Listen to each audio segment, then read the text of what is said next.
welcome to another Test Miles video. I'm Nick Miles and we are in the beautiful state of Hawaii on the Big Island, checking out a brand new car from Lexus. Right behind me, the LC500. This vehicle has been engineered for many years. In fact, it's taken them just 6 months to work the suspension out. It took them 2 years to work the dynamics out in the driving, and they went through 50 different seats in the car before they came up with the exact combination they needed for a perfect ride and perfect luxury. In fact, when Lexus announced this vehicle, they said the words boring and Lexus would never be used in the same sentence. Let's find out. The proof of the pudding is in the driving.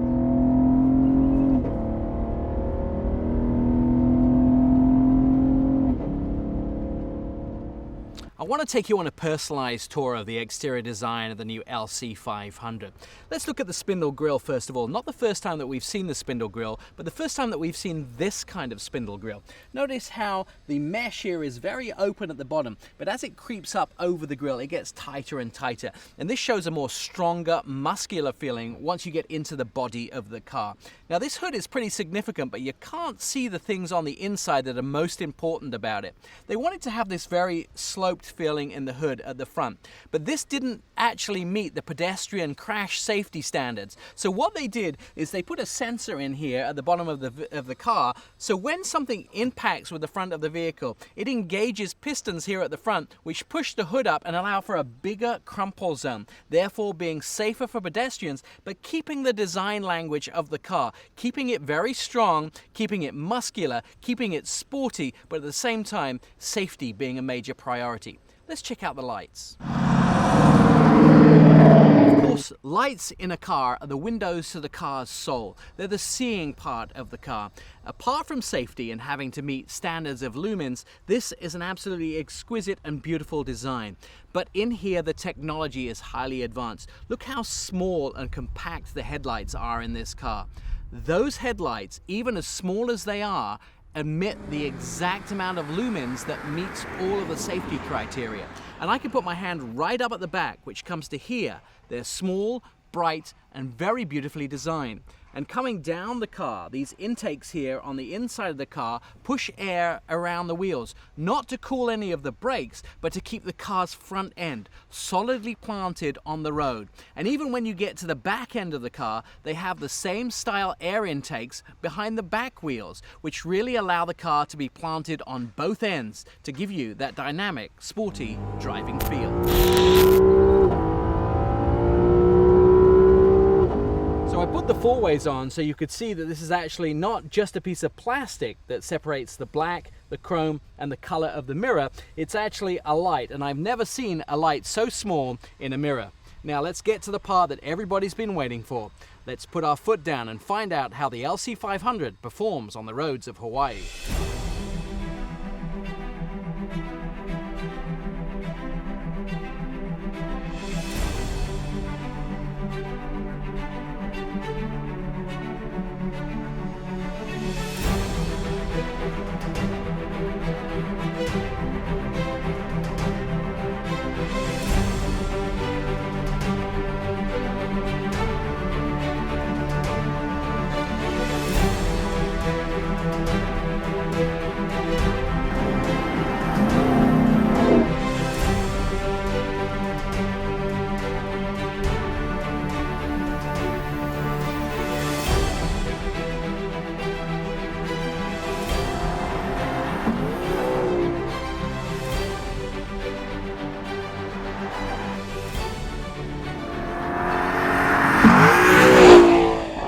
We've jumped inside the new Lexus LC500. Bill Kwong is here from the Lexus College to tell me all about the vehicle.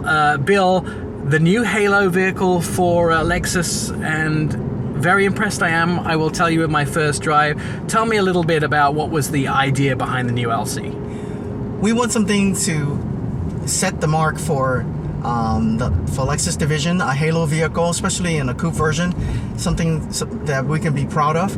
And the original design idea was organic wrapping in technology. Just think of a lily enveloping a smartphone. So something very fluid, very organic, but yet high technology. The earlier generations of the same kind of vehicle has become extremely stylized. We're talking about cars which are always nice looking, but now this has become wide, low, aggressive, very angular, very menacing, as it were. This is a new chapter in the Lexus book of design, right? Yeah, brilliant. I mean, yeah, we are going through a brand shift. Our president, Akio Toyoda, stated in Pebble Beach, he does not want Lexus and boring to be in the same sentence again. So when our commander-in-chief said, we will make cars fun to drive and make them dynamic, exciting, we're going to do that.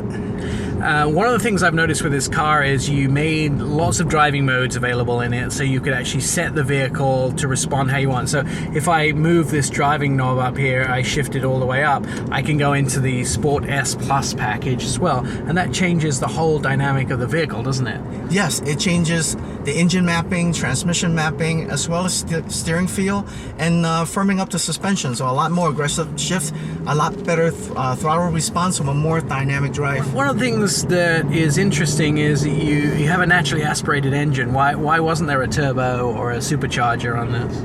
It's the chief engineer's thought. He really liked the linear feel and the power of a normally aspirated V8, and the sound. You cannot beat a gurgle and the grunt of a V8.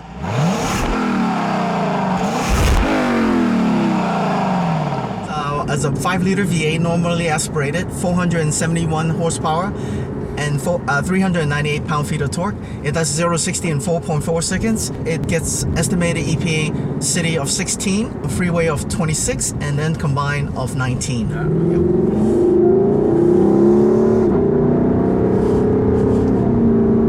What are some of the stats that we're getting out of the hybrid? The hybrid has a combined total system horsepower of 354 horsepower, and it has a fuel economy of 26 in the city, 35 in the highway, and 30 combined. But this is a real performance car at the same time, isn't it? You don't lose that much performance in the hybrid. No, you do not. And with the multi-stage transmission, we're basically integrating a 4-speed automatic to the tail of the electronic control EVCT. We're able to achieve 10 gears, so really low gear ratios for great takeoff, and then high gears for very fuel efficient, very low RPM at high speeds. Let's talk a little bit about the interior, because this is one of the places that Lexus really excel on the inside of the cars. There are so many things in here we could talk about, but let's start with the door panels. So these door panels have a curtain-like effect. Yes, it's actually done in 3 layers. It's like very nice carpeting. There's a foam layer, there's a weave material sandwiched between, and then you have the Alcantara. So on bottom here where you rest your forearm, it's very tactile feel. It's very cushy. So it feels very high end. A very cockpit-like feel for the driver. It feels very much like I'm driving a jet with changeable information screen in front of me. Right now I'm in Sports Plus mode. If I hit the button, go to normal mode, it changes the whole look and feel of the car. But then on the passenger side here, you have this very open space with high designs and lots of ripples. Now, I noticed something that was kind of a smile for me, but we call them OSHs, these handles. You know what that stands for. Yes, I know. You have 2 handles on each side, and they're specifically for the passenger, so you can hold on really tight in these handles. Is that in case I scare the living daylights out of you? Yes, I mean, this car is designed for spirited driving, so if the driver gets a little carried away and the passenger's a little squirrely about it, there's 2 grip handles for them to feel secure about, something to hold on to. Right. You have the touch scroll pad here in the middle, and then what would normally be the I guess iDrive or whatever you would call it here in the middle is now the volume button, right? Yes, correct. Navigation is standard, so it's a 10.3-inch high-resolution screen. It's paired with a remote touch, 2nd-generation touchpad. The touchpad is much larger, it's more resistant to fingerprint, and it's more responsive. It's very similar to a smartphone. You could swipe, you could flick, you could tap, you could pinch in, you could zoom out. So something that I think our consumers are very familiar with. And you're correct, the Drive Mode Select has been moved forward to very reminiscent of the LFA. Now the audio control has replaced the Drive Mode Select location. Now, this vehicle itself is made in the plant where the LFA was made, right? Correct. Sad to do that, guys. Oh no. Let's talk about finally the sound of the exhaust. Pretty outstanding sound of the exhaust, isn't it? Yes, this is the first time we have an active exhaust versus just a pressure valve flap in the muffler. So there's a electrical mechanical valve that opens up, especially in Sport S mode. Under hard acceleration, it bypasses the main muffler and goes into almost a straight pipe, so you get that really nice V8 growl. Did you guys take a long time to come up with the sound? Yes, there was a lot of tuning as far as the diameter, the length. I mean, it's an equal length. It's a true dual exhaust, and there's 2 catalytic converters, and there's a special clamshell muffler to produce that exact tone that the engineers are looking for.